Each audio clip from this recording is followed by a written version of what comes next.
Hello everyone. आज की video के अंदर हम डिस्कस करेंगे क्लास 12th का 5th chapter coordination compounds. Coordination compounds में सबसे पहले हम बात करते हैं अपने प्रीवियस चैप्टर की डी एंड एफ ब्लॉक, जिसके अंदर हमने पढ़ा था कि जो ट्रांजिशन मेटल्स हैं वो डी ब्लॉक से बिलोंग करते हैं। तो ये जो ट्रांजिशन मेटल्स हैं ये क्या करते हैं, ये कोऑर्डिनेशन कंपाउंड्स की फॉर्मेशन करेंगे। कोऑर्डिनेशन कंपाउंड बहुत बड़े बड़े मॉलिक्यूल्स होते हैं, यानी कि ये कैसे होते हैं, कॉम्प्लेक्स कंपाउंड होते हैं, जिनके अंदर ये जो ट्रांजिशन मेटल है ये सराउंड होता है न्यूट्रल मॉलिक्यूल से और अनायन से। ये न्यूट्रल मॉलिक्यूल से और अनायन से क्या होता है, सराउंड होता है। ठीक है। फॉर एग्जाम्पल अगर हम बायोलॉजिकल सिस्टम के अंदर बात करें, जो क्लोरोफिल है प्लांट्स के केस में, उसके अंदर जो ट्रांजिशन मेटल है जो सराउंड होता है फर्दर मॉलिक्यूल से, उसके अंदर जो सेंट्रल मेटल एटम है वो है मैग्नीशियम। हीमोग्लोबिन की अगर मैं बात करूं उसके अंदर कौन सा है, आयरन। विटामिन B12 की अगर मैं बात करूं उसके अंदर क्या है, कोबाल्ट। ठीक है। अब सबसे पहले जो साइंटिस्ट थे जिन्होंने इनकी स्टडी की कोऑर्डिनेशन कंपाउंड्स की, वो थे वर्नर। तो एल्फ्रेड वर्नर ने क्या किया भाई, इनके स्ट्रक्चर को स्टडी किया। कोऑर्डिनेशन कंपाउंड्स के बहुत सारे स्ट्रक्चर उन्होंने स्टडी किए और उसके बेसिस पे उन्होंने उनकी फिजिकल और केमिकल प्रॉपर्टी भी क्या की, डिस्कस करी, स्टडी की। उन्होंने कुछ पोस्टुलेट्स दिए। उनके मेनली चार पोस्टुलेट्स थे उनकी थ्योरी के। पहला तो ये कि ये जो कोऑर्डिनेशन कंपाउंड होता है ये टू टाइप के लिंकेज शो करेगा, एक तो प्राइमरी और दूसरी सेकेंडरी। ये जो प्राइमरी वैलेंसी है, ये जो प्राइमरी वैलेंसी है, it is satisfy by negative ions. और ये कैसी होती है, आयनाइजेबल, यानी ये आयंस की फॉर्म में टूटने की कैपेबिलिटी रखती है। ठीक है। दूसरी है सेकेंडरी वैलेंसी, जो फिक्स है। उस कोऑर्डिनेशन कंपाउंड जो है उसके अंदर जो सराउंडिंग मॉलिक्यूल जो है उस सेंट्रल मेटल एटम को सराउंड कर रहे हैं ये फिक्स रहेंगे, ये कभी भी आयनाइज नहीं होंगे। ये न्यूट्रल भी हो सकते हैं, ये अनायंस भी हो सकते हैं। तो सेकेंडरी वैलेंसी को नेगेटिव आयंस और न्यूट्रल मॉलिक्यूल्स दोनों क्या कर सकते हैं, सेटिस्फाई कर सकते हैं। इसके बाद ये जो सेकेंडरी लिंकेज है ये क्या हो गई, फिक्स हो गई। इसी फिक्स सेकेंडरी लिंकेज की वजह से इनके पास एक स्पेसिफिक अरेंजमेंट बनती है जिसे हम बोलते हैं स्पेशल अरेंजमेंट। स्पेस के अंदर इनकी अरेंजमेंट होती है जिसे हम कोऑर्डिनेशन पॉलीहेड्रा भी बोलते हैं। तो डिफरेंट होगी ये स्ट्रक्चर डिफरेंट कोऑर्डिनेशन कंपाउंड्स के लिए, जिनका कोऑर्डिनेशन नंबर डिफरेंट होगा। फॉर एग्जांपल अगर 6 अमोनिया आयंस ने न्यूट्रल मॉलिक्यूल्स ने कोबाल्ट को अगर सराउंड किया तो इसका कोऑर्डिनेशन नंबर कितना होगा, 6। ठीक है। फिर उसके बाद क्या है, अगर 5 अमोनिया ने और 1 क्लोरीन ने कोबाल्ट को सराउंड किया तो इसका भी कोऑर्डिनेशन नंबर कितना हो जाएगा, 6। क्योंकि यहाँ पे 5 अमोनिया है, 1 क्लोरीन है जिसने कोबाल्ट को सराउंड किया हुआ है। अगले मॉलिक्यूल के अंदर 2 क्लोरीन है और 4 अमोनिया है, टोटल कितने हैं, 6 न्यूट्रल मॉलिक्यूल्स प्लस आयंस, जो अनायंस है, 2 अनायन है और 4 न्यूट्रल मॉलिक्यूल्स हैं जिसने कोबाल्ट को क्या किया हुआ है, सराउंड किया हुआ है। ये तीनों के तीनों कैसे हैं, ऑक्टाहेड्रल। लेकिन फर्दर आप ऐसे कंपाउंड की बात करोगे जिनके पास कोऑर्डिनेशन नंबर कितने हैं, 4। जैसे निकल को 4 उसने कार्बन मोनोऑक्साइड के आयंस ने सराउंड किया हुआ है तो इसका जो कोऑर्डिनेशन नंबर है वो कितना है, 4। प्लेटिनम को 4 क्लोरीन के अनायंस ने सराउंड किया हुआ है, इसका जो कोऑर्डिनेशन नंबर है वो कितना है, 4। लेकिन इन दोनों की जो स्ट्रक्चर है वो अलग अलग है, इसकी है टेट्राहेड्रल और इसकी है स्क्वायर प्लेनर। ऐसा इसलिए क्योंकि यहाँ पे जो ऑर्बिटल्स हैं उसमें इन्वॉल्वमेंट जो होती है इस केस में वो होती है sp3 की और इसमें होती है dsp2 की, जो हम फर्दर चैप्टर के टॉपिक्स के अंदर डिस्कस करेंगे और उनके बेसिस पे हम इनकी स्पेशल अरेंजमेंट डिफाइन करेंगे। अब प्राइमरी वैलेंसी का मतलब क्या है, फॉर एग्जांपल बुक के अंदर एग्जांपल दिया हुआ है कि मैंने 1 मोल COCl3.6 टाइम्स ऑफ NH3 लिया। अगर मैंने इसको सिल्वर के अंदर डिसॉल्व करने की कोशिश की तो इसका जो स्पेसिफिक अरेंजमेंट है कोऑर्डिनेशन कंपाउंड का, फॉर एग्जांपल कोबाल्ट का 6 है कोऑर्डिनेशन नंबर, तो उसके पास सिर्फ 6 ही मॉलिक्यूल्स बचेंगे जो उसे सराउंड करेंगे। बाकी जो है अगर उनके पास कैपेबिलिटी है आयंस की फॉर्म में टूटने की तो वो वहां से क्या कर जाएंगे, वो वहां से ब्रेक हो जाएंगे आयंस की फॉर्म में। तो यहां से क्लोरीन के मॉलिक्यूल्स क्या करेंगे, निकल जाएंगे और आपको 3 मोल AgCl देखने को मिलेगा। अगले एग्जाम्पल के अंदर 500 अमोनिया है, 3 है क्लोरीन। जैसा कि मैंने बोला इसका कोऑर्डिनेशन नंबर ही 6 है, तो इसे 6 मॉलिक्यूल्स या फिर अनायंस इसे डेफिनेटली चाहिए अपना कोऑर्डिनेशन पॉलीहेड्रा यानी स्पेशल अरेंजमेंट मेंटेन करने के लिए। इसीलिए यहां से दो ही क्लोरीन मॉलिक्यूल्स निकल पाते हैं, एक क्लोरीन यहीं पे रह जाता है क्योंकि उसे इसकी स्पेशल अरेंजमेंट में पार्टिसिपेट करना होता है ताकि इसका कोऑर्डिनेशन नंबर फिक्स रहे, इसको स्टेबिलिटी मिलती रहे। तो यहां से सिर्फ दो क्लोरीन के मॉलिक्यूल्स बाहर निकलते हैं आयंस की फॉर्म में, और वो 2Ag आयंस के साथ मिलके क्या बना लेते हैं, 2AgCl। नेक्स्ट, अगर मैं बात करूं COCl3.4 टाइम्स ऑफ NH3 की, यहाँ पे 4 NH3 और 2 क्लोरीन इसकी स्पेशल अरेंजमेंट के अंदर पार्टिसिपेट करेंगे और एक क्लोरीन मॉलिक्यूल बाहर निकलेगा।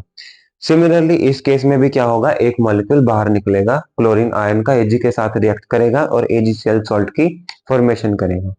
यहाँ पे ये जो दोनों स्ट्रक्चर आपको दे रखे हैं, इनका जो एम्पेरिकल फॉर्मूला है वो क्या है, सेम, दोनों सेम मॉलिक्यूल से डिनोट किए हुए, मॉलिक्यूलर फॉर्मूला सेम है, लेकिन जब आप इनकी प्रॉपर्टी की बात करोगे वो क्या है, डिफरेंट है। इनका जो कलर है वो क्या है, डिफरेंट है। फॉर एग्जाम्पल इन दोनों में से एक का तो कलर है क्या है, ग्रीन है, और नेक्स्ट का जो कलर है वो क्या है, वॉयलेट। ठीक है, तो इनकी फिजिकल और केमिकल प्रॉपर्टीज के बेसिस पे इन्होंने हमने बताया ये क्या है, एम्पेरिकल फॉर्मूला है। ठीक है, और जनरली अगर मैं बात करूं ये क्या है, आइसोमर, मॉलिक्यूलर फॉर्मूला सेम है, ठीक है, लेकिन इनकी प्रॉपर्टी क्या है, डिफरेंट है। तो ये दोनों के दोनों क्या है, आइसोमर्स है।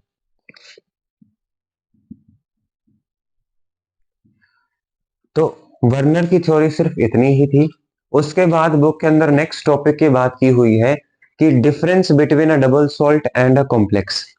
तो ये दोनों के दोनों जो कंपाउंड है, double salt and a complex, they are formed by combination of two or more stable compounds in stoichiometric ratio. एक पर्टिकुलर रेशो होगा आयंस का और मॉलिक्यूल्स का, जो इसकी स्ट्रक्चर में क्या कर रहे होंगे, पार्टिसिपेट कर रहे होंगे।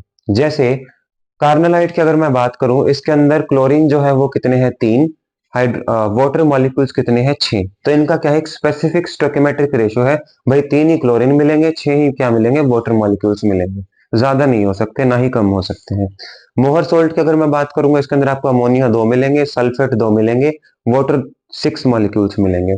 सिमिलरली पोटेश एलम की अगर मैं बात करूंगा, सल्फेट 2 मिलेंगे, 12 वाटर मॉलिक्यूल्स मिलेंगे। दोनों का क्या है, एक स्पेसिफिक स्टोइकियोमेट्रिक रेशियो है। यहाँ पे अगर आप इनको वाटर के अंदर डिसोल्व करोगे तो ये इंडिविजुअल आयंस के अंदर क्या हो जाएंगे, ब्रेक हो जाएंगे। यहाँ से पोटेशियम बाहर निकल जाएगा, क्लोरीन बाहर निकल जाएगा, Mg2 पॉजिटिव बाहर निकलेगा, क्लोरीन आयंस बाहर निकलेंगे और वाटर मॉलिक्यूल्स बाहर निकलेंगे। यानी कि ये सारे के सारे क्या होंगे, आयंस की फॉर्म में क्या हो जाएंगे, ब्रेक डाउन हो जाएंगे। ठीक है, इसमें भी सेम होगा, iron, sulphate, ammonium ions, sulphate और वाटर मॉलिक्यूल सबके सब क्या निकल जाएंगे, बाहर निकल जाएंगे, आयंस की फॉर्म में आ जाएंगे जब आप इनको वाटर के अंदर डिसोल्व करोगे। सिमिलरली पोटेशियम के अंदर भी ऐसा ही होगा, potassium, aluminium, sulphate and water molecules, they will also dissociate when you dissolve these compounds, these double salt compounds in water molecules. Now come to complex compounds. These complex compounds do not completely dissociate when you dissolve these compounds in water. ठीक है, यानी कि completely dissociate नहीं करेंगे। जैसे K for FeCN6, अगर आप इसे वाटर के अंदर डिसोल्व करोगे तो यहां से सिर्फ काउंटर आयंस यानी सिर्फ ये पोटेशियम बाहर निकलेगा, और ये जो कोऑर्डिनेशन एंटिटी है इसे ब्रैकेट वाली चीज को बोलते हैं अंदर, जिसके पास मेटल भी हो और साथ में ये सराउंडिंग मॉलिक्यूल्स हो, ये क्या करते हैं, ये कोऑर्डिनेशन एंटिटी की फॉर्मेशन करते हैं। ये कंप्लीटली डिसोशिएट नहीं करेंगे, यानी कि आपको यहाँ पे आयरन और साइनाइड आयंस अलग अलग देखने को नहीं मिलेंगे, आपको ये इकट्ठे देखने को मिलेंगे। ठीक है, तो यहाँ पे कंप्लीट डिसोसिएशन नहीं हुआ। सो this is the difference between double salt and a complex. Double salt में कंप्लीट डिसोसिएशन होगा और कॉम्प्लेक्स के अंदर कंप्लीट डिसोसिएशन नहीं होगा। ठीक है, रिवीजन करते हैं। कोऑर्डिनेशन कंपाउंड ट्रांजिशन मेटल्स बनाते हैं। मेटल जो होगा न्यूट्रल मॉलिक्यूल्स और आयंस, अनायंस से क्या होगा, सराउंडेड होगा। ठीक है, क्लोरोफिल के अंदर मैग्नीशियम होता है, हीमोग्लोबिन के अंदर आयरन होता है, विटामिन B12 के अंदर कोबाल्ट होता है। वर्नर थ्योरी सबसे पहले आई जिसने 4 पोस्टुलेट दिए। प्राइमरी वैलेंसी जो आयनाइजेबल होगी, नेगेटिव आयंस को सेटिस्फाई करेंगे। ठीक है, ये रही वो सारे के सारे प्राइमरी वैलेंसी। इसकी 3 है, इसकी 2 है, इन दोनों की 1-1 है। ठीक है, अगली क्या है, सेकेंडरी वैलेंसी। ये कैसे होते हैं, नॉन आयनाइजेबल। ठीक है, जैसे ये 1 chlorine, 5 ammonia, 6 ammonia, 2 chlorine, 4 ammonia, 2 chlorine, 4 ammonia, ये क्या है, इसकी सेकेंडरी वैलेंसी है जो नॉन आयनाइजेबल है, ये नहीं टूटेंगी। ये नेगेटिव आयंस और न्यूट्रल मॉलिक्यूल्स दोनों से सेटिस्फाई कर सकते हैं। ठीक है, फिर हमने स्पेसिफिक कोऑर्डिनेशन नंबर के बेसिस पे हमने इनकी ज्योमेट्री देखी, किसी की ऑक्टाहेड्रल है, किसी की टेट्राहेड्रल है, किसी की स्क्वायर प्लेनर स्ट्रक्चर है। फिर उसके बाद हमने बात की difference between double salt and complex. दोनों के दोनों कुछ मॉलिक्यूल्स के स्टोइकियोमेट्रिक रेशियो के बेसिस पे फॉर्म होते हैं। डबल सॉल्ट कंप्लीटली डिसोशिएट कर जाता है, लेकिन कॉम्प्लेक्स जो होता है वो कंप्लीटली डिसोशिएट नहीं करता। ठीक है, so this is all about this concept, transition metals का इंट्रोडक्शन, एल्फ्रेड वर्नर की theory and difference between a double salt and a complex. Hello everyone, आज की वीडियो के अंदर हम डिस्कस करेंगे definitions of some important terms pertaining to coordination compounds. इसके अंदर जो सबसे पहली डेफिनेशन दी हुई है वो दी हुई है कोऑर्डिनेशन एंटिटी की। ये क्या होता है भाई?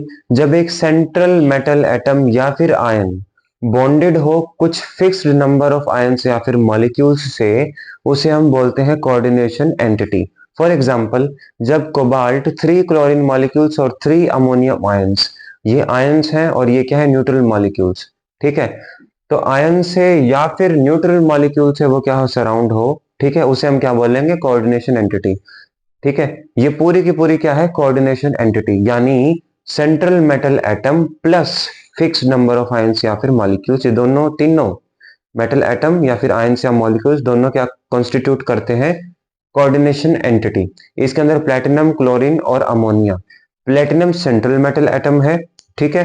क्लोरीन और अमोनिया क्या है? सराउंडिंग आयंस या फिर मॉलिक्यूल जो है वो क्या कंस्टिट्यूट कर रहे हैं? इसको टोटल मिला के कोऑर्डिनेशन एंटिटी।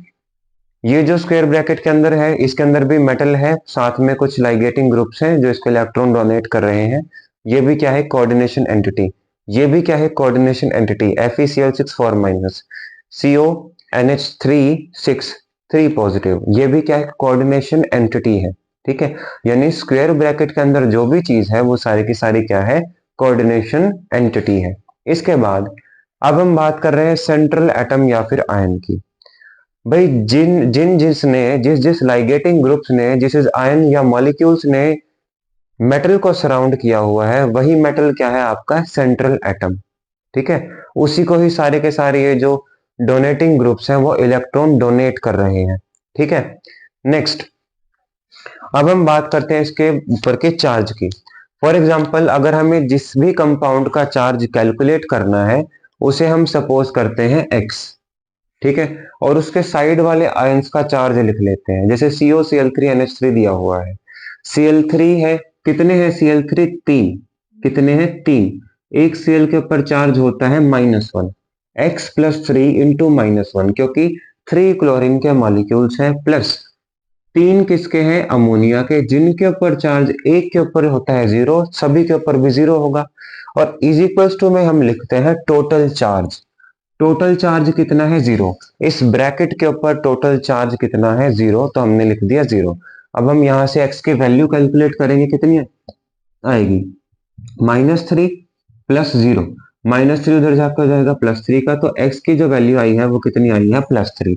तो कोबाल्ट के ऊपर क्या है भाई? +3 का चार्ज है।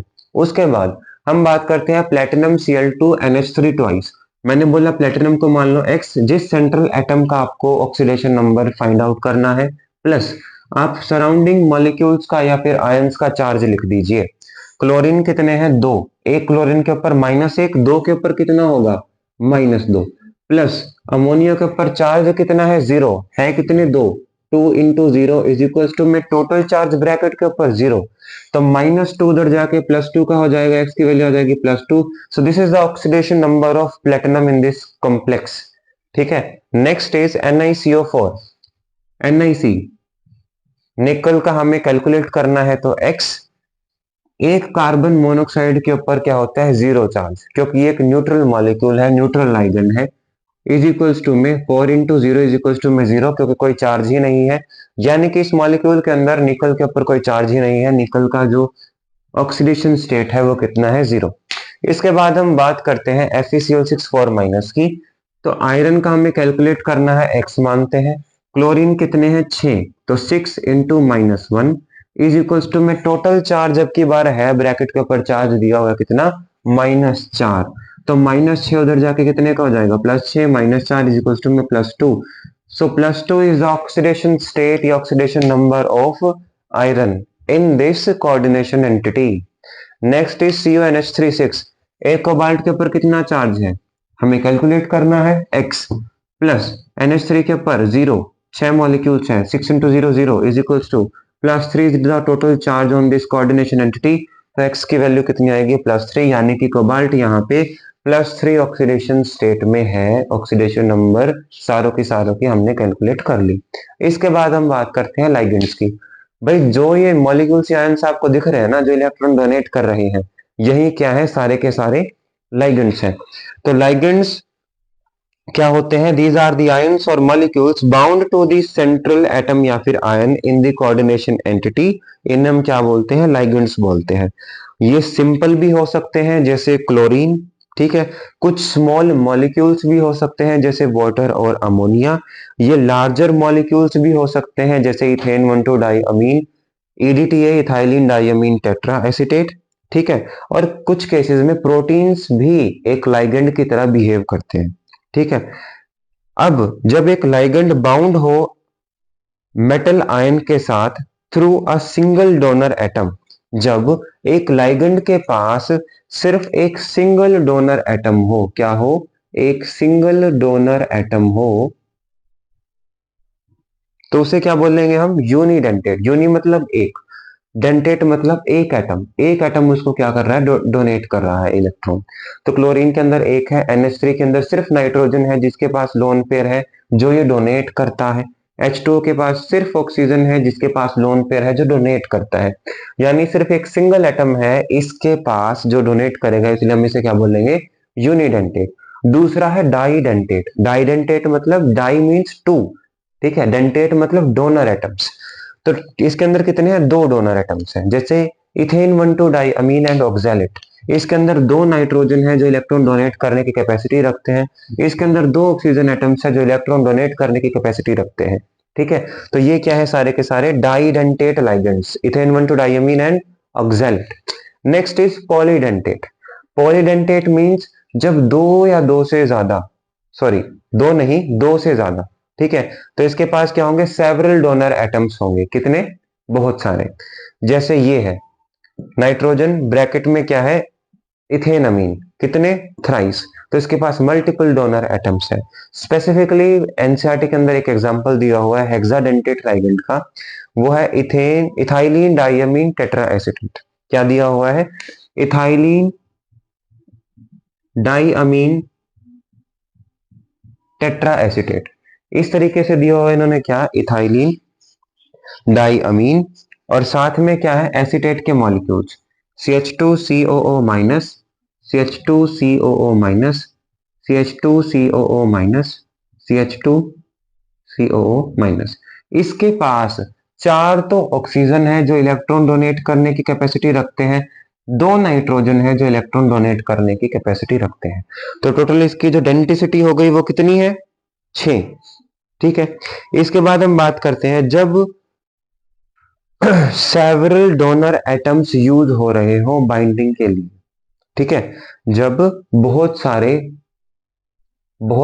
एटम्स यूज हो रहे हो किसके लिए, बाइंडिंग के लिए, जैसे डाइडेंटेट और पॉलीडेंटेट, ठीक है, दो या दो से ज्यादा, उसे हम क्या बोलेंगे भाई, चीलेट लाइगेंड। क्या बोलेंगे, चीलेट लाइगेंड। यानी ये दोनों के दोनों कैसे हैं, चीलेट लाइगेंड्स हैं, डाइडेंटेट भी और पॉलीडेंटेट भी। दूसरी बात, ये लाइगेटिंग जो ग्रुप्स हैं ये डेंसिटी बताते हैं, जैसे इसकी डेंसिटी कितनी है, 2, इसकी कितनी है, 6, स्पेसिफिक एग्जांपल की, EDTA की। ये क्या करते हैं, चीलेट कॉम्प्लेक्सेस बनाते हैं, यानी एक रिंग लाइक थोड़ी सी स्ट्रक्चर उसके अंदर देखने को मिलेगी। तो चीलेट कॉम्प्लेक्सेस की फॉर्मेशन करते हैं जो ज्यादा स्टेबल होती है, किससे, यूनिडेंटेट कॉम्प्लेक्सेस से, ठीक है।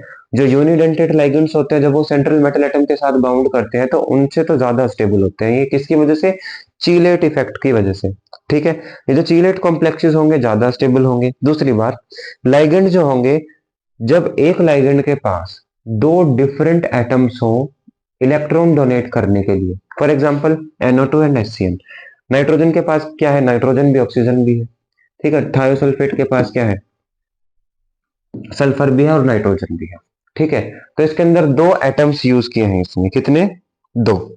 तो ये क्या है एग्जांपल एम्बिडेंटेट लाइगेंड के। इसके बाद हम बात करते हैं कोऑर्डिनेशन नंबर की।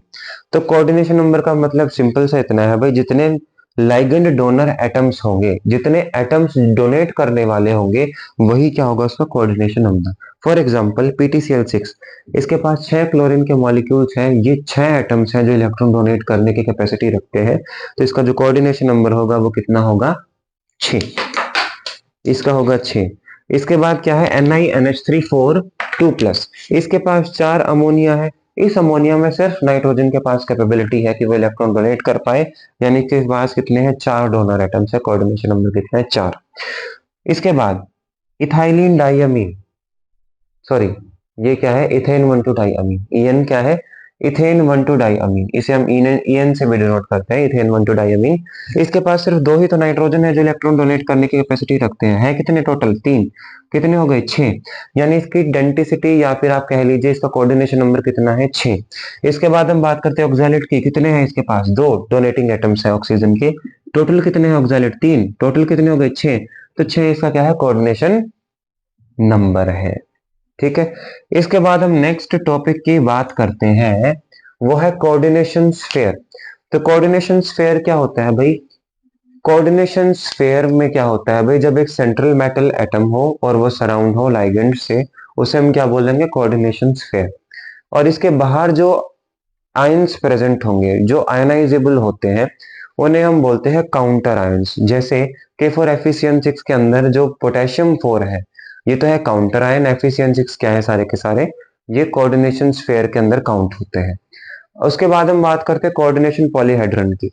अब ये जो कोऑर्डिनेशन स्फीयर है, ये कोऑर्डिनेशन पॉलीहेड्रन के अरेंजमेंट करती है, यानी एक स्पेशल अरेंजमेंट दिखेगी आपको स्पेस के अंदर, जैसे octahedral, tetrahedral, square planar, trigonal, bipyramidal, square pyramidal. ठीक है। ये कौन सी स्ट्रक्चर है, ये ऑक्टाहेड्रल की स्ट्रक्चर है। इसके बाद कौन सी है, टेट्राहेड्रल की। ठीक है। इसके बाद कौन सी है, स्क्वायर प्लेनर, इस तरीके से आपको देखने को मिलेगी। इसके बाद क्या है, ट्राइगोनल, इस तरीके से, और बाई पिरामिडल। इसके बाद है स्क्वायर प्लेनर, ठीक, sorry square pyramidal, square pyramidal, ये सारी की सारी स्ट्रक्चर्स हैं। अब हम बात करते हैं ऑक्सीडेशन नंबर की। सेंट्रल एटम का ऑक्सीडेशन नंबर कितना है, ये हमने अभी कैलकुलेट किया था, उसी की हेल्प से हम यहाँ पे भी कैलकुलेट करेंगे। जैसे CuCN4 3- है, कॉपर को हम X मान लेते हैं, एक साइनाइड के ऊपर -1 का चार्ज होता है, टोटल कितने हैं, चार्ज 4 इज इक्वल टू -3। तो कॉपर के पास कितना हो जाएगा, +1 का चार्ज हो जाएगा, ऑक्सीडेशन नंबर। ठीक है। तो यहाँ पे +1 ऑक्सीडेशन स्टेट है, कॉपर को हम 1 से भी डिनोट कर सकते हैं। 1 क्या है, रोमन नंबर है, ये जो रोमन नंबर है वो ऑक्सीडेशन नंबर को डिनोट कर रहा है। इसके बाद हम बात करते हैं होमोलैप्टिक और हेटेरोलैप्टिक कॉम्प्लेक्सेस की। जब एक कोऑर्डिनेशन कंपाउंड के अंदर सेम लाइगेंड्स हो, उसे हम बोलेंगे होमोलैप्टिक कॉम्प्लेक्स। जब एक कोऑर्डिनेशन कंपाउंड के अंदर डिफरेंट टाइप्स के क्या हो, लाइगेटिंग ग्रुप्स हो, उन्हें हम बोलेंगे हेटेरोलैप्टिक कॉम्प्लेक्सेस। ठीक है। तो ये सारे के सारे एग्जांपल थे किसके, इंपॉर्टेंट टर्म्स के। ऑक्टाहेड्रल के कुछ एग्जांपल दिए हुए हैं बुक के अंदर, वो है CONH3 positive, CONH3 positive. Tetrahedral का है NiCO4, ठीक है। और स्क्वायर प्लेनर का एग्जांपल है PtCl4 2-। ठीक है। ये सारे के सारे एग्जांपल्स बुक के अंदर दिए हुए हैं। तो आज की वीडियो हमने डिस्कस किया कोऑर्डिनेशन एंटिटी, जब सेंट्रल मेटल एटम लाइगेंड्स के थ्रू अटैच हो। सेंट्रल एटम जो लाइगेंड्स जिस एटम को सराउंड कर रहे हैं, जब लाइगेंड्स जिस मेटल एटम को सराउंड कर रहे हैं, वही क्या है, सेंट्रल मेटल एटम। लाइगेंड्स की हमने बात की, ये आयंस और मॉलिक्यूल्स जो है, जब एक मेटल के साथ बाउंड हो, यही क्या होते हैं, लाइगेंड्स होते हैं जो इलेक्ट्रॉन डोनेट कर रहे होते हैं। यूनिडेंटेट हो सकते हैं, डाइडेंटेट हो सकते हैं, पॉलीडेंटेट में हो सकते हैं। ठीक है। चीलेट इफेक्ट हमने बात की, चीलेट लाइगेंड्स की हमने बात की, इनकी स्टेबिलिटी की बात की कि ज्यादा स्टेबल होते हैं यूनिडेंटेट से। जब 2 डिफरेंट एटम्स हो तो उसे हम बोलेंगे एम्बीडेंटेट, जैसे नाइट्रेट और सल्फर साइनाइड। ठीक है। इसके बाद कोऑर्डिनेशन नंबर हमने बात की। कोऑर्डिनेशन नंबर मतलब डेंसिटी, कितने डोनर एटम्स हैं, इसके पास 6 है, इसके पास 4 है, इसके पास एक के पास 2 है, इथेन 1,2 डाइअमीन के पास 2 नाइट्रोजन है, टोटल कितने हैं 3, तो टोटल हो जाएगा कोऑर्डिनेशन नंबर कितना 6। इसके बाद Fe ऑक्सैलेट 3, एक ऑक्सैलेट के पास 2 एटम्स हैं, टोटल कितने हो गए 6। इसके बाद हमने कोऑर्डिनेशन स्फीयर की बात की, जब सेंट्रल मेटल एटम लाइगेंड्स के थ्रू अटैच हो उसे हम बोलेंगे कोऑर्डिनेशन स्फीयर। इस ब्रैकेट के जो बाहर होगा वो क्या होगा काउंटर आयन, जो आयनाइजेबल होता है। कोऑर्डिनेशन पॉलीहेड्रन की हमने बात की, एक स्पेशल अरेंजमेंट होती है स्पेस के अंदर। ऑक्टाहेड्रल हो सकती है CuNH363 पॉजिटिव की, टेट्राहेड्रल हो सकता है NiCO4 की, स्क्वायर प्लेनर हो सकता है PtCl4 2- की, ट्राइगोनल बाइपिरामिडल हो सकता है, स्क्वायर पिरामिडल हो सकता है। ऑक्सीडेशन नंबर मैंने कैलकुलेट करना यहाँ पे सिखाया, इन सभी के सभी मॉलिक्यूल्स का मैंने ऑक्सीडेशन नंबर कैलकुलेट किया। फिर लास्ट में हमने इसका भी कैलकुलेट किया जो बुक के अंदर दिया हुआ है, ठीक है। होमोलैप्टिक हेटेरोलैप्टिक कॉम्प्लेक्सेस की हमने बात की, भाई होमोलैप्टिक कॉम्प्लेक्सेस वो होते हैं जब लाइगेंड्स क्या हो सेम सेम। हेटेरोलैप्टिक कॉम्प्लेक्सेस वो होते हैं जब कोऑर्डिनेशन कंपाउंड के अंदर लाइगेटिंग जो एटम्स या फिर मॉलिक्यूल्स होते हैं वो क्या हो डिफरेंट हो, ठीक है। तो यही था आज का हमारा topic, definitions of some important terms pertaining to coordination compounds. Hello everyone, आज की वीडियो के अंदर हम डिस्कस करेंगे नोमेनक्लेचर ऑफ कोऑर्डिनेशन कंपाउंड्स। तो ये जो नेमिंग है ये international union of pure and applied chemistry के बेसिस पे है, और इसकी इंपॉर्टेंस ये है कि आइसोमर्स के लिए भी इनकी जो नेमिंग आती है वो डिफरेंट आती है, तो इसलिए हम क्या करते हैं नेमिंग करते हैं हर एक कोऑर्डिनेशन कंपाउंड की। सबसे पहला जो टॉपिक इसके अंदर सब टॉपिक दिया हुआ है वो दिया हुआ है formulas of mononuclear coordination entities. ये ऐसे एंटिटीज होती हैं जिसके पास सिंगल सेंट्रल मेटल एटम होता है, ठीक है। और अगर आप इनको ध्यान से अगर आप इसको स्टडी करना चाहते हो इसके फॉर्मूले को, तो जो सेंट्रल एटम जो होता है वो सबसे पहले लिखा जाता है। इसके बाद जो लाइगेंड्स होते हैं वो अल्फाबेटिकल ऑर्डर में लिखे जाते हैं। पॉलीडेंटेट लाइगेंड्स भी हैं वो भी अल्फाबेटिकल ऑर्डर के अंदर लिखे जाते हैं। जो फॉर्मूला होता है कोऑर्डिनेशन कंपाउंड का वो हमेशा आपको स्क्वायर ब्रैकेट के अंदर देखने को मिलेगा। कोई भी स्पेस नहीं होगा किसी भी लाइगेंड या मेटल के बीच में कोऑर्डिनेशन स्फीयर में। और अगर चार्ज प्रेजेंट हुआ तो उसे आप कोऑर्डिनेशन एंटिटी के बाहर यानी एक स्क्वायर ब्रैकेट के बाहर लिखोगे, ठीक है। वो चार्ज आप मेंशन करोगे स्क्वायर ब्रैकेट के ऊपर। जो चार्ज होगा कैटायन का वो हमेशा बैलेंस होगा अनायन के साथ, ठीक है। इसके अंदर अगर हम एग्जांपल की बात करें,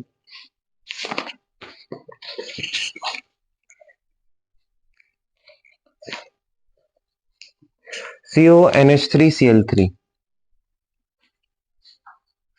CONH3 6Cl3, इसका हम एग्जांपल लेके चल रहे हैं, ठीक है। तो इसके अंदर हमने ये देखा कि भाई जो सेंट्रल एटम है वो सबसे पहले हम मेंशन करेंगे, ठीक है। जो सेंट्रल एटम होगा वो सबसे पहले हम मेंशन करेंगे, ठीक है। लाइगेंड्स जो होंगे ये देखिए अल्फाबेटिकल ऑर्डर के अंदर यहाँ ऑलरेडी मेंशन है, तो वैसे एक ही फर्दर एग्जांपल्स में आएगा नेमिंग, उसमें भी हम देखेंगे। पॉलीडेंटेड लाइगेंड्स इसके अंदर नहीं दिया हुआ। जो कोऑर्डिनेशन कंपाउंड है वो स्क्वायर ब्रैकेट के अंदर है।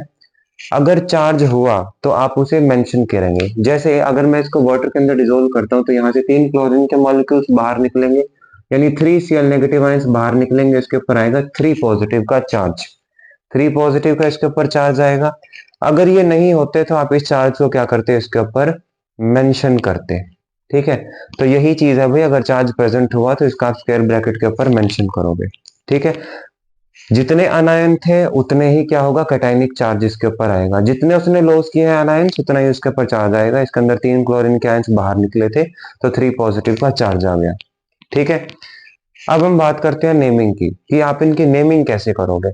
सबसे पहले आप आइडेंटिफाई करोगे कैटायन को, भले ही वो एंटिटी नेगेटिव हो या फिर वो पॉजिटिव हो, ठीक है। ये एंटिटी नेगेटिव हो या फिर पॉजिटिव हो, सबसे पहले आप इसके अंदर आइडेंटिफाई करोगे किसको कैटायन को, और उसे आप सबसे पहले लिखोगे, ठीक है। In both positively and negatively charge positive both negatively and positively charge coordination entity. ये क्या है कोऑर्डिनेशन एंटिटी, मतलब जब सेंट्रल मेटल एटम लाइगेंड्स के थ्रू अटैच हो, ठीक है, उसे हम क्या बोलेंगे coordination entity. Simply square bracket के अंदर वाला क्या है कोऑर्डिनेशन एंटिटी। लाइगेंड्स की नेमिंग हम अल्फाबेटिकल ऑर्डर के बेसिस पे लिखेंगे, ठीक है। अल्फाबेटिकल ऑर्डर ये फॉलो करेगा नेमिंग के बेसिस पे। फिर नेम जो होगा अनायनिक लाइगेंड्स का वो हमेशा ओ के साथ एंड होगा, ठीक है। इसके बाद जो न्यूट्रल और कैटायंस होंगे, जो न्यूट्रल और कैटायनिक लाइगेंड्स होंगे, उनका नेम आप बिल्कुल सेम एज इट इज लिखोगे। कुछ एक्सेप्शंस हैं इसके अंदर। वाटर के लिए आप एक्वा यूज करोगे, अमीन आप यूज करोगे NH3 के लिए, कार्बोनिल आप यूज करोगे CO के लिए, और नाइट्रोसिल आप यूज करोगे NO के लिए। इसके बाद अगर स्क्वायर ब्रैकेट है, ये हमेशा कोऑर्डिनेशन एंटिटी के लिए यूज होगा। आप जब भी कोऑर्डिनेशन एंटिटी लिखोगे उसे आप स्क्वायर ब्रैकेट के अंदर लिखोगे। उसके बाद अगर मोनो डाई और ट्राई आपको यूज करना है, ये कब यूज करोगे? जब ये जो लाइगेंड्स होंगे उनका नंबर ज्यादा होगा। 2 2 के लिए, 3 ट्राई, ठीक है। टेट्रा भी हो सकता है, पेंटा भी हो सकता है, और हेक्सा भी हो सकता है। Hexa means 6, penta means 5, tetra means 4, tri means 3, di means 2 और मोनो मीन्स 1। इसके बाद अगर आपके पास डाइडेंटेट लाइगेंड है, ठीक है, या फिर पॉलीडेंटेट लाइगेंड्स है, तो उनमें क्या होता है भाई? न्यूमेरिकल प्रीफिक्स का यूज होता है। न्यूमेरिकल नंबर्स आपको देखने को मिलते हैं, तो उनके लिए आप 20, 30 या टेट्राकिस ये नंबर आप यूज करते हो। 20 2 के लिए, 30 3 के लिए, टेट्राकिस 4 के लिए। फॉर एग्जाम्पल एनसीईआरटी के अंदर दिया हुआ है NiCl2 PPH3 ट्वाइस। इसका नाम क्या है भाई? इसका नाम है डाइक्लोराइडो। ये नेगेटिव आयन है, नेगेटिव लाइगेंड है, तो इसको आप O के साथ एंड करोगे तो डाइक्लोराइडो, ठीक है। 20 आपने यूज किया है इसके लिए, क्योंकि ये कैसा है? न्यूमेरिकल प्रीफिक्स वाला है, ठीक है। इसके अंदर न्यूमेरिकल्स आपको देखने मिल रहा है नंबर, ये कैसा है? न्यूमेरिकल प्रीफिक्स होगा, ठीक है। आप इसको डिनोट करोगे 20 से। ये क्या है? Triphenyl phosphine. ये क्या है? Triphenyl phosphine. और लास्ट में आप मेंशन करेंगे निकल को, ठीक है। ऑक्सीडेशन स्टेट जो होगी इसकी सेंट्रल मेटल एटम की, वो भी आप मेंशन जरूर करोगे, भले वो कैटायन हो, एनायन हो, या फिर न्यूट्रल मॉलिक्यूल हो। हमेशा रोमन नंबर के थ्रू उसको क्या करोगे? आप मेंशन करोगे। इसके बाद कॉम्प्लेक्स आयन अगर कैटायन हुआ, कॉम्प्लेक्स आयन अगर कैटायन हुआ, सबसे पहले आप मेटल का नाम लिखोगे। अगर कॉम्प्लेक्स आयन अनायन हुआ, यानी ब्रैकेट के ऊपर क्या है? नेगेटिव चार्ज है, तो सबसे पहले आप क्या करोगे? जो मेटल का नाम होगा उसके लास्ट में आप 8 लिखोगे, कोबाल्टेट, ठीक है। कोबाल्ट की जगह क्या आ जाएगा? कोबाल्टेट।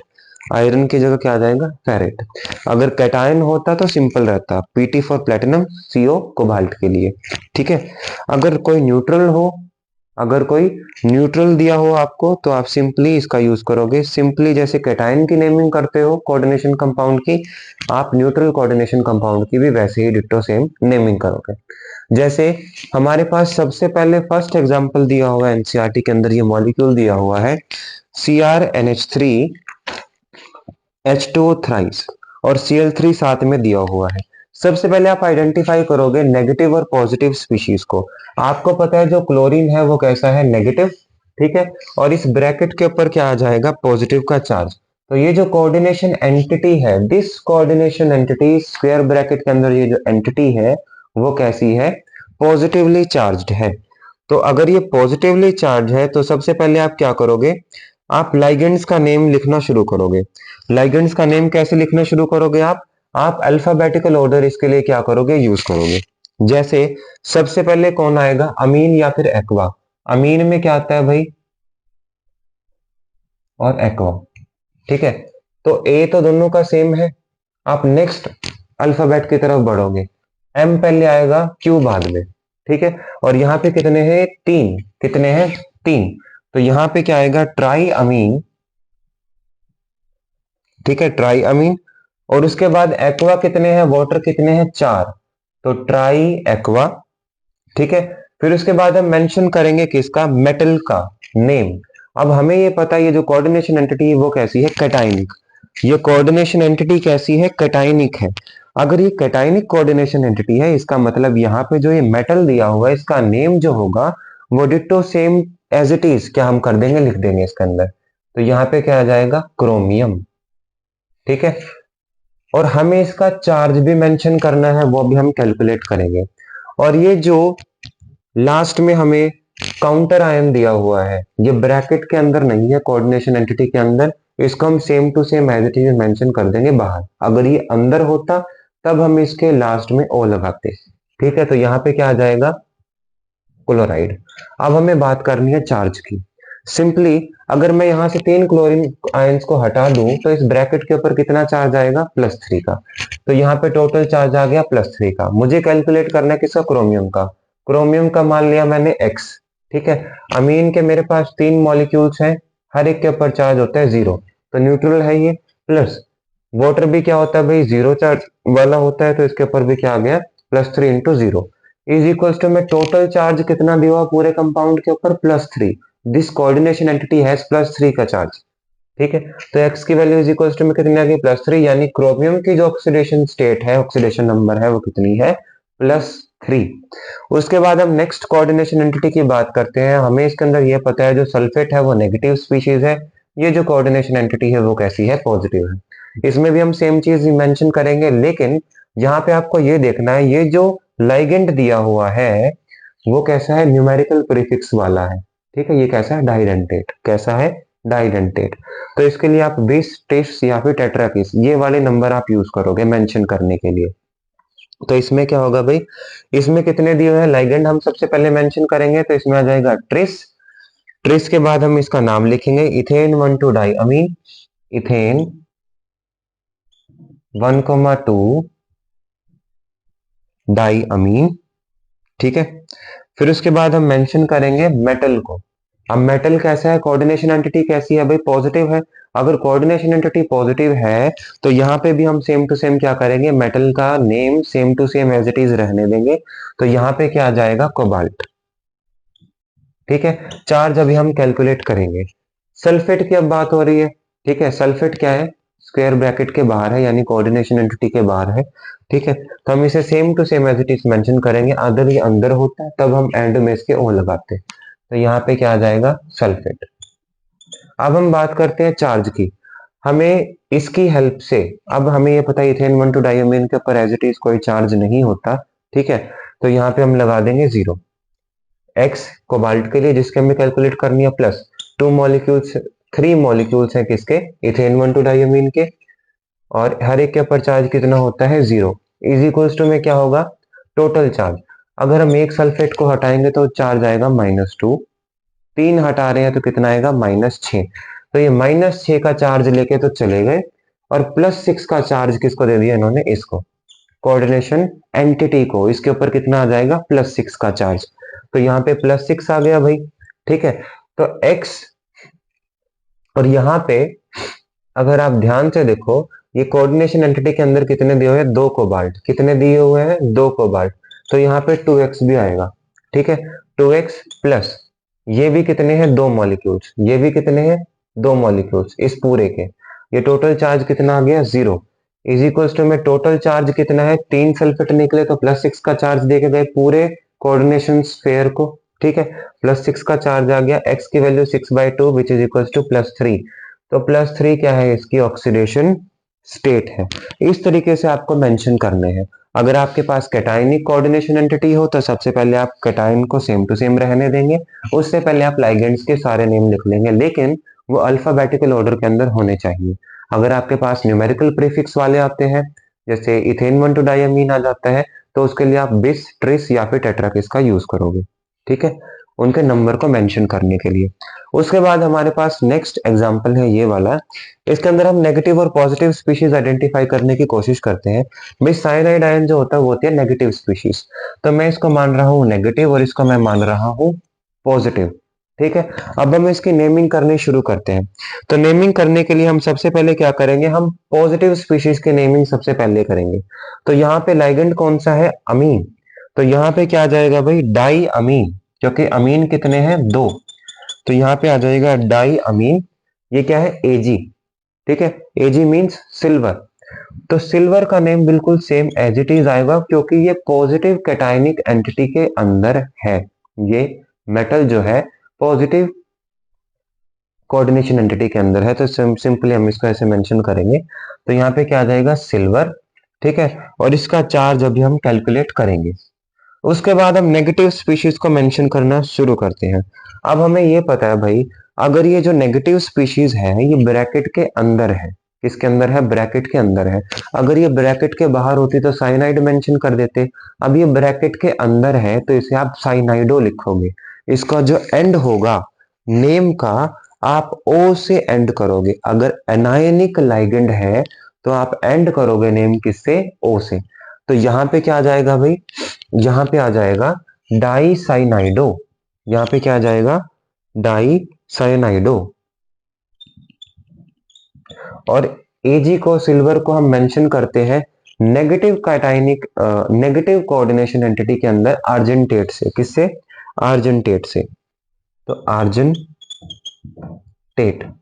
चार्ज की अगर हम बात करें दोनों के अंदर, एक साइनाइड के ऊपर कितना चार्ज होता है भाई?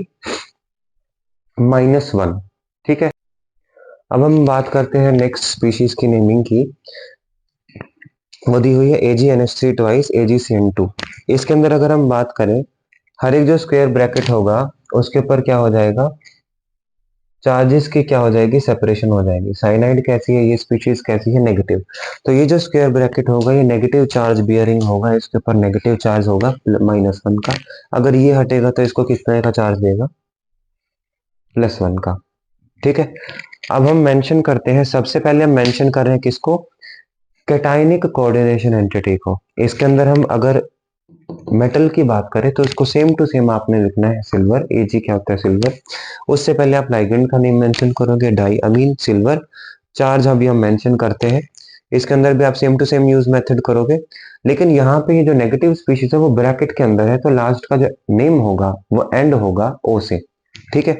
तो यहाँ पे आ जाएगा डाई साइनाइडो। यहाँ पे सिल्वर को लिखते हैं आर्जेंटेट। चार्ज की कैलकुलेशन करते हैं भाई। Ag को हम x मान लेते हैं, न्यूट्रल मॉलिक्यूल है अमोनिया, 0 चार्ज होगा टोटल। ब्रैकेट के ऊपर टोटल चार्ज कितना है? +1 का। तो यहाँ पे x की वैल्यू कितनी आई है? +1।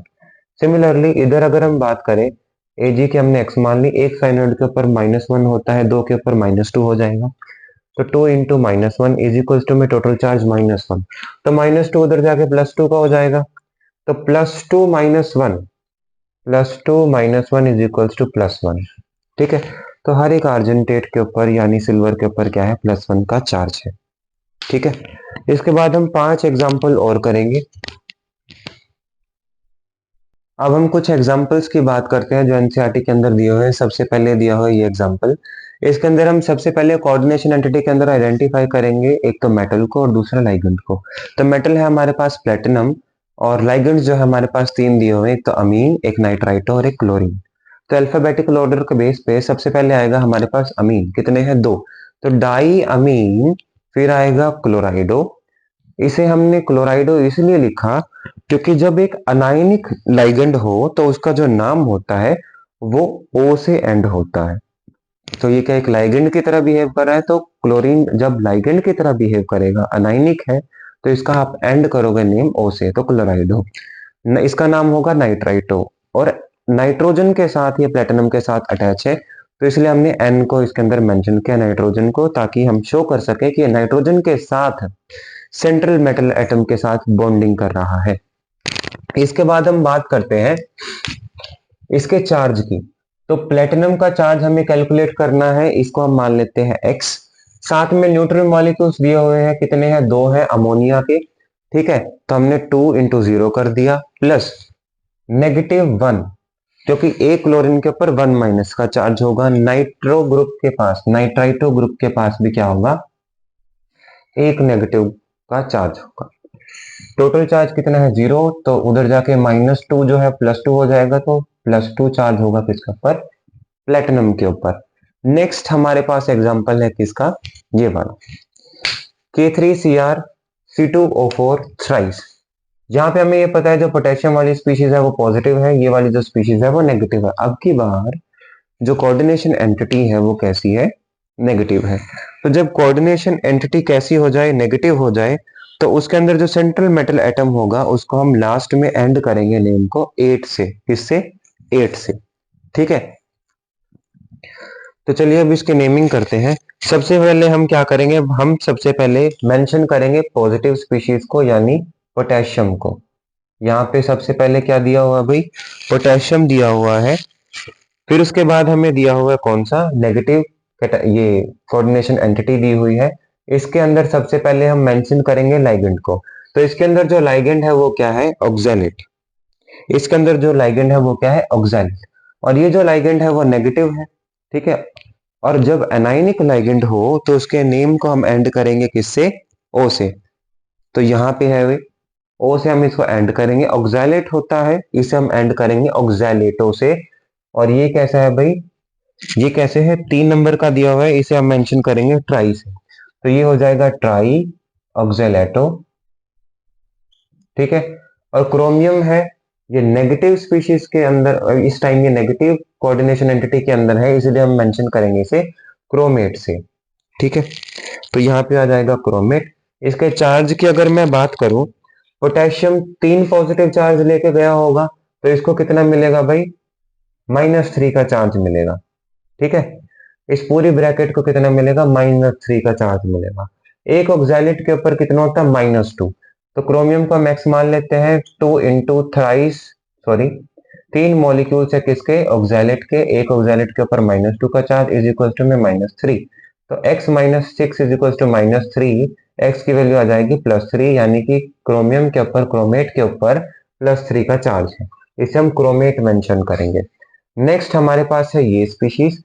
क्लोरीन कैसी है? नेगेटिव। ये एंटिटी कैसी है? पॉजिटिव। अब की बार ये जो एंटिटी है, कोऑर्डिनेशन एंटिटी है, वो कैसी है? पॉजिटिव है। तो सबसे पहले हम पॉजिटिव एंटिटी का ही नेम करेंगे। यहाँ पे जो लाइगेंड दिया हुआ है, एक तो दिया हुआ है क्लोरीन, दूसरा दिया हुआ है इथेन 1,2 डाईअमीन। तो सबसे पहले हम क्या करेंगे? अल्फाबेटिकल ऑर्डर के बेसिस पे क्लोरीन का नेम मेंशन करेंगे। तो यहाँ पे आ जाएगा डाई क्लोराइडो, क्योंकि यहाँ पे क्लोरीन जो है एक नेगेटिव लाइगेंड है, तो डाई क्लोराइडो। इसके बाद हम मेंशन करेंगे किसको? नेक्स्ट लाइगेंड को। वो क्या है? इथेन 1,2 डाईअमीन। बिस इथेन 1,2 इथेन 1,2 डाईअमीन। और लास्ट में हम मेंशन करेंगे कोबाल्ट को। कोबाल्ट का नेम सिंपल यही रहेगा, कोबाल्टेट नहीं होगा, क्योंकि ये पॉजिटिव कोऑर्डिनेशन एंटिटी के अंदर है। तो कोबाल्ट चार्ज अभी हम कैलकुलेट करेंगे। और लास्ट में हम क्या करेंगे भाई? मेंशन करेंगे क्लोराइड को। ठीक है। कोबाल्ट के ऊपर चार्ज देख लेते हैं एक बार। जब क्लोरीन एक गया होगा, तो इस पूरी कोऑर्डिनेशन एंटिटी के ऊपर एक पॉजिटिव का चार्ज आया होगा। कोबाल्ट को हम एक्स मानेंगे, जिसका हमें कैलकुलेट करना है। एक क्लोरीन के ऊपर -1 होता है। टोटल कितने हैं भाई? टोटल है कितने क्लोरीन? 2। तो 2 इंटू -1 हो जाएगा। इथेन 1,2 डाईअमीन के ऊपर चार्ज कितना होता है? 0। और इधर इस साइड क्या है? +1 का चार्ज है। ठीक है। तो एक क्लोरीन के ऊपर कितना हो गया? -1 का। दो के ऊपर कितने हो गए भाई? -2। तो x -2 is equal to +1, x is equal to -2 उधर जाके प्लस का, तो +3 का चार्ज आ जाएगा, यानी कोबाल्ट के ऊपर +3 का चार्ज है। नेक्स्ट हमारे पास सेम इसी तरीके से ये नेगेटिव स्पीशीज है, ये पॉजिटिव स्पीशीज है। अब की बार भी कोऑर्डिनेशन एंटिटी कैसी है? पॉजिटिव है। आप दोनों लाइगेंड्स में से अल्फाबेटिकल ऑर्डर के बेसिस पे सबसे पहले मेंशन करेंगे। तो सबसे पहले हमारे पास क्या आ जाएगा? अमीन। अमीन कितने हैं? 5। तो यहाँ पे आ जाएगा पेंटा अमीन। फिर उसके बाद आप मेंशन करोगे नेक्स्ट लाइगेंड को। ये क्या है? कार्बोनेट। ठीक है। और कार्बोनेट कैसा होता है? नेगेटिव स्पीशीज होती है। और नेगेटिव स्पीशीज जब लाइगेंड की तरह बिहेव करे, तो लास्ट का जो वर्ड होगा वो ओ से रिप्लेस होगा। ठीक है। एंड होगा ओ से। तो यहाँ पे आ जाएगा क्या? कार्बोनेटो। कार्बोनेटो। लास्ट में हम मेटल का नेम यूज करेंगे cobaltate, sorry cobalt, simply cobalt, क्योंकि ये पॉजिटिव कोऑर्डिनेशन एंटिटी है। ठीक है। कोबाल्ट। इसका जो चार्ज होगा वो कितना होगा? +3। और लास्ट में हम मेंशन करेंगे क्लोरीन को। ठीक है। क्लोराइड। ठीक है। चार्ज आप कैलकुलेट कर लेना। यहाँ पे +1 आएगा। ठीक है। एक कार्बोनेट के ऊपर कितना चार्ज हो जाएगा? -2 का, CO3 माइनस, -2 उधर जाके कितने का हो जाएगा? +2। तो +2 +1 कितना हो जाएगा? +3। उसके बाद हम नेक्स्ट स्पीशीज के बारे में जानते हैं। ये मरकरी जो होती है वो पॉजिटिव स्पीशीज हो जाती है, ये नेगेटिव स्पीशीज हो जाएगी। अब की बार जो कोऑर्डिनेशन एंटिटी है वो कैसी है? नेगेटिव। तो सबसे पहले हम पॉजिटिव स्पीशीज को मेंशन करते हैं। यहाँ पे हम लिख देंगे मरकरी। फिर उसके बाद हम इसका चार्ज मेंशन करेंगे। इसका जो चार्ज होगा वो कितना होगा? +1।